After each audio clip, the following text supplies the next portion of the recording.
Welcome, everyone. I'm Brittany Longser from the Multi-Faith Chaplain. It's a real honor and joy to share in this moment with you. Just warm welcomes, literal warm welcomes on this Veterans Day gathering, and what an honor it is to gather on a beautiful November morning and reflect with gratitude on the many veterans in our communities and lives.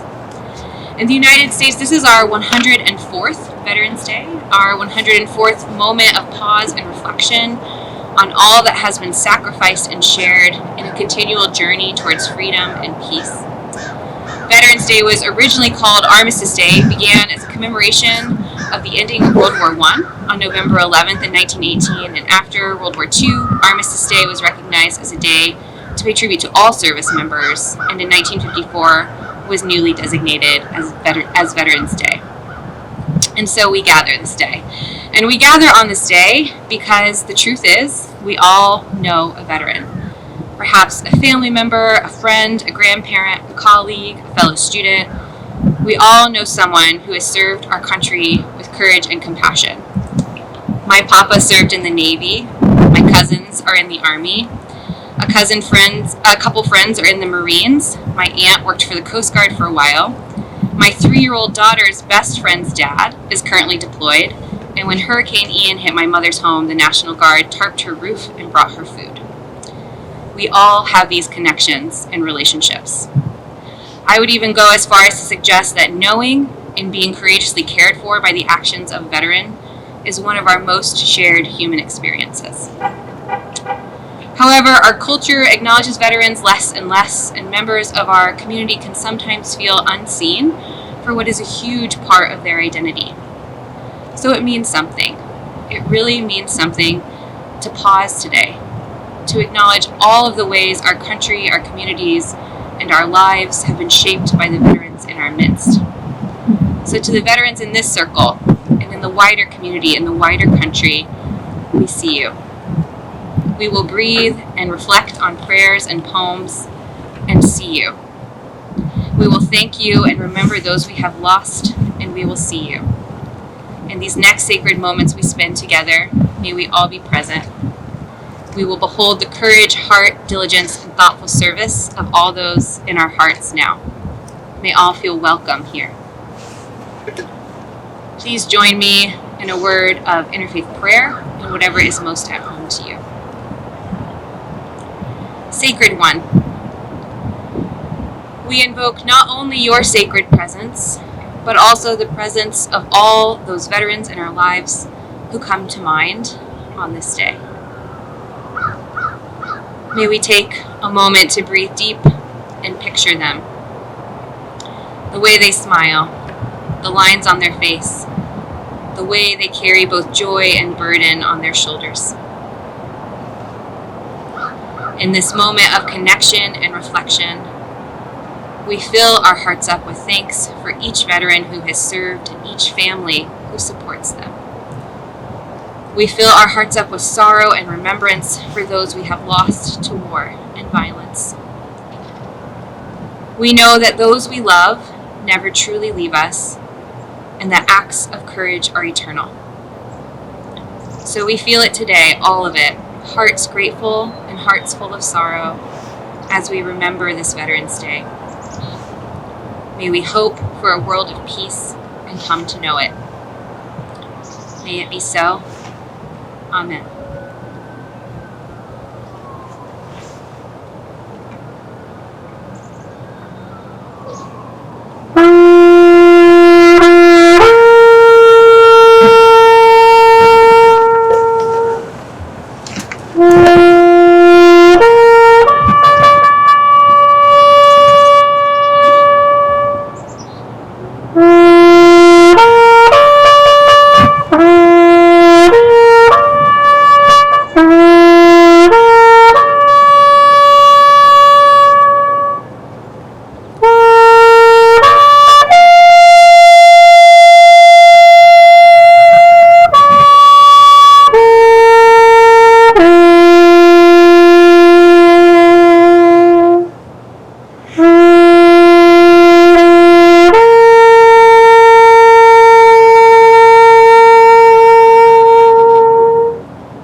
I've never used a microphone before, so a little confused about how this works. But my name's Anthony Malice. This is my first year at Bates, and I'm a veteran of the Army. I was with the 82nd Airborne for 5 years, active duty out of Fayetteville, North Carolina, Fort Bragg, now renamed Fort Liberty.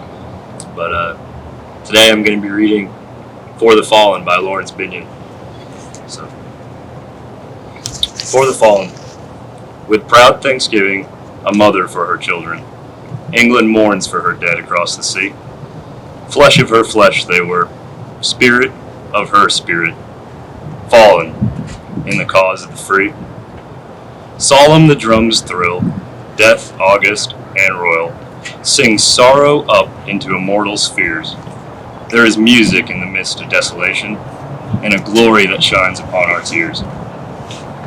They went with songs to the battle. They were young, straight of limb, true of eye, steady and aglow. They were staunch to the end against odds uncounted. They fell with their faces to the foe. They shall grow not old, as we that are left grow old. Age shall not weary them, nor the years condemn. At the going down of the sun, and in the morning, we will remember them. They mingle not with their laughing comrades again. They sit no more at familiar tables of home.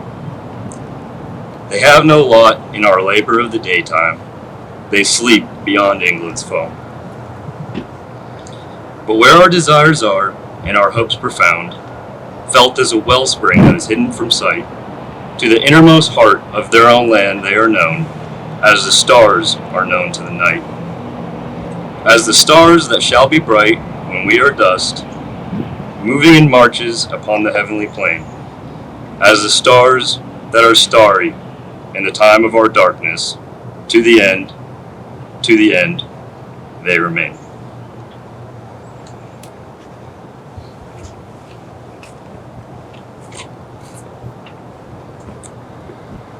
So in a moment, I will invite you into a community ritual of laying stones on this beautiful Veterans Memorial. I'll begin by laying a stone for each branch of the armed forces: Army, Navy, Marines, Air Force, Coast Guard, and Space Force. And we'll also lay a stone for all those who serve in protecting and caring for our country in a myriad of ways. So let us observe a communal moment of silence as I lay these first stones now.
I now invite all of you to take a personal and quiet moment to lay a stone on this beautiful memorial. Spend a moment or two holding the smooth river stone and remember the veteran or veterans that you hold close. And when you're ready, lay the stone down. All are welcome.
These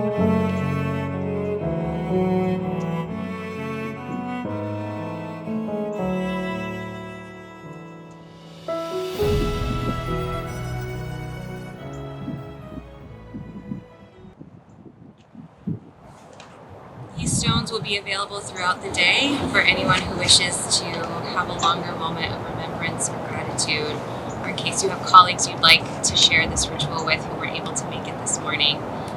Please know that this practice will be here until about 5 p.m. tonight.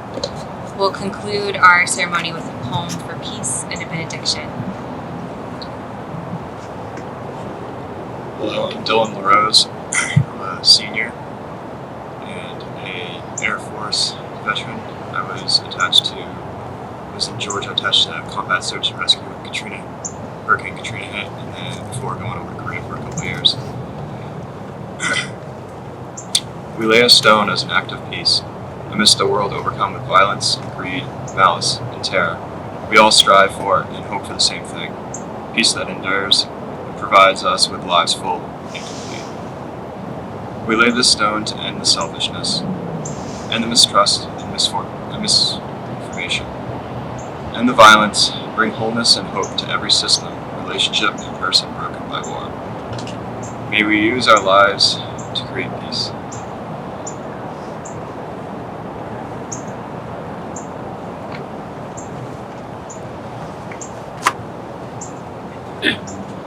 I invite you to join in prayer, meditation, or stillness. In gratitude for the boundless life that fills our lungs with breath and connects this moment to all that is behind and before, we pay tribute to those who have served our country, to express our gratitude for their courage and selflessness, both those among us today and those of generations past. May this nation, built by those born in this land, those who were brought here in bondage, and those who believe that they can make a better life, join together to make liberty the birthright of all. May we uphold the values of freedom and the inherent dignity of every human being by our own right conduct and by the kindness and compassion we show to one another. On this day, we are full of gratitude for the fortitude of veterans, and we are fortified for the work of protecting liberty and extending justice to all. May it be so. It is warm and sunny, and there are delicious donuts and coffee, so we invite you to linger and enjoy conversation.